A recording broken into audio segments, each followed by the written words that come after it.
Hey guys, Abel here back with another video, and today I want to talk about one of my favorite fitness topics, and that is body fat set point. Can you lower the body fat percentage where you feel good, pleasant, comfortable? Because if yes, then we absolutely have to talk about that, because that is the holy grail of leanness. It is way more important than finding the perfect calorie calculator or finding the best method to estimate your macros. This is the real deal. And more specifically, what I want to talk about is two of the main things which I think you absolutely have to know about this topic. So, first of all, let's just start with what is a body fat set point. There are a couple of definitions floating around.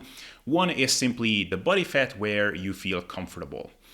That's a little bit vague, so let's go with the second one first, and that is a genetic blueprint. So basically a predetermined point where your body wants to be at. So no matter what you do, you will always end up gravitating back towards that point. So let's say for you, Jimmy, that is 20% body fat. That is just what's genetically predetermined for you. You can try to change that, but over time you will always find yourself at 20% body fat. Your friend, Chris, he's a little bit luckier. His body fat set point might only be 12% body fat. The thing with this second definition is that it's partially a myth and it's partially real. It is real because we do see people kind of gravitating back towards the same body composition over time. So in that sense, it's true. On the other hand, it's also a myth because it completely ignores the implications of lifestyle. What lifestyle you live will heavily determine what body composition you will gravitate to. So take myself as an example. Growing up, as a teenager, even in my early 20s, even when I was into lifting, for the most part, I was hovering around 20% body fat, give or take. It's hard to estimate looking back, but I would say that's pretty accurate. The first time I ever seen my abdominals, I was, I think, 23 years old. Since then, I would say that it would be hard to say an exact body fat percentage where I was at, but I would say this. Very rarely, almost never, did I completely lose sight of my abs. So what is my body fat set point then? Is it 20% body fat or is it more like 12% body fat? Kind of both and kind of none of them. Because if I don't live a proper fitness lifestyle, if I'm just doing my thing, I'm not physically active, I'm not controlling my diet, then it might be 20%. If I'm a bit tighter with my diet, if I'm living the proper fitness lifestyle, I'm going to the gym, I'm eating nutritious foods and a satiating diet, then it might actually be closer to 12% body fat. And even within these things, it can fluctuate. So even if I'm living the fitness lifestyle, I'm going to the gym, I'm eating a nutritious diet for the most part, but I'm a bit looser with the food choices that I'm making. I'm eating a lot more high starch foods like oats and rice, maybe a little bit less physically active outside of the gym. Then that body fat set point might be more like 16% body fat. If I'm a little bit more attentive, so I'm eating more satiating foods, less high starch foods, more fruits and veggies, more lean protein, then it might be closer to 10% body fat. So all this is to illustrate that your body fat set point is not one specific body fat percentage. It's a range at the very least, but even more so, it's just very, very dynamic, and how you live your life will heavily determine this. Now, of course, lifestyle, diet, training, that's only one part of the equation because there are differences between people. Genetics will determine things here as well, like in every other area of life. You might be able to get down to a very low aesthetic body fat percentage, let's say it's 10% body fat, and you're controlling your diet really well. Your lifestyle is really properly managed. We even came up with some really cool strategies to manage social events and things like that. But over time, you might find that your overall lifestyle is just a little bit too restrictive for what you think is worth it. Or maybe you notice that everything is good, but my sex drive is not what it was before. And we might actually be able to diagnose with actual blood work that your testosterone levels have dropped considerably. Maybe before it was 600, now it's more like 350. So it kind of makes sense that your sex drive is lower.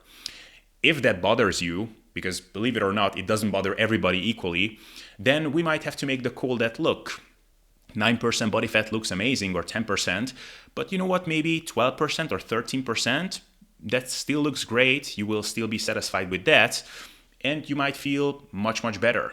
So you go up there and you hang out there a little bit and you notice that, man, my mood is much better, my libido is much better, and I still like the way I look in the mirror. So you know what? We just found the golden spot for you.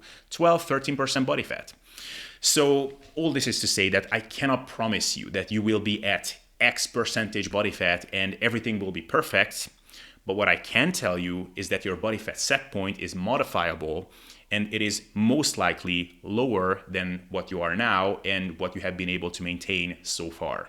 So with that, let's actually talk about how you can modify your body fat set point, or rather, let's talk about the two really crucial things which I really think you have to understand about this, because there are a lot of things that we could address here, and we will in future videos. So if you're new here, subscribe because some cool stuff are coming up. But the first really, really important thing here is environment design. Modifying your food environment.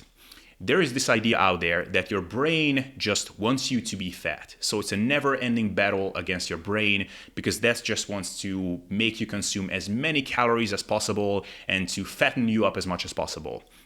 There is definitely some truth to it. I mean, read the book of Stefan Guyenet, The Hungry Brain. Your brain definitely has an incentive to make you fatter. However, what your brain really wants you to do is to make the best use of your given food environment. Okay, to give you a very simple example, if you're sitting in front of a plate of cookies, your brain has every incentive in the world to make you as motivated as possible to consume as much of those cookies as possible. Now, if that plate of cookies is not there, then that motivation of your brain is not there anymore. Your brain can only work within the constraints of the environment. So if you want to make this process of staying leaner easier, the first thing you have to do is make it more convenient to stay lean. If your food environment, your household, the way you live your social life, the choices that you're making in restaurants are most conducive to overeating, then basically you're living your life in conflict. The primitive side of your brain wants you to overeat on those foods that are always in front of you, and the other side of your brain, which is more concerned about your longer term goals, is trying to resist that temptation. So basically you're either giving into your most primal instincts or you're white knuckling it. And that is just not a sustainable way of being. And of course, the cookie example was just one. It applies to your shopping habits, the choices that you make in a restaurant, what foods you keep in your house, how you communicate about your goals with your loved ones and those that you share the same roof with. It applies to everything. In many, many ways, the key to staying lean is making the leaner physique the more convenient option. Making your brain satisfied with the way you're making use of your food environment. So that is an absolutely big key, and this is something that I'm always hammering home with clients. And this is hard. This is definitely something that requires effort. Over time, it can absolutely become your new norm, but it definitely takes some doing. But if you're applying these things right, then the end result is that your brain will be happier with you living in a leaner physique. So this is the first thing that I wanted to mention here. And the second thing is acceptance. This is something that I talked about before, but we have to come to a level of acceptance that certain things in our lifestyle will have to change. And this might seem very obvious, but I think many people that are dreaming about living in a leaner physique, modifying that set point, getting leaner, holding on to a lower body fat percentage, they want all of those things and they may be willing to do certain things for the short term to get there. But I think deep down, a lot of us have that hope that we can, in the long run, just continue everything the way we have been doing them so far. And that is just not going to happen, because nature is kind of merciless that way. If we do what we've always done, then we will get the results that we've always been getting. So you have to be willing to make a change, and you also have to be willing to be uncomfortable for a while, because just like everything in life that's worth pursuing, the initial phases are often uncomfortable and they feel unnatural. Just think of getting your college degree if you have one. Was it easy? Did you have to bust your ass at times to get your college degree? Yes. But remaining a graduate from college, it's not that hard unless you do something really stupid like go to prison. Then you can just hold on to that for the rest of your life. The same thing goes for staying lean.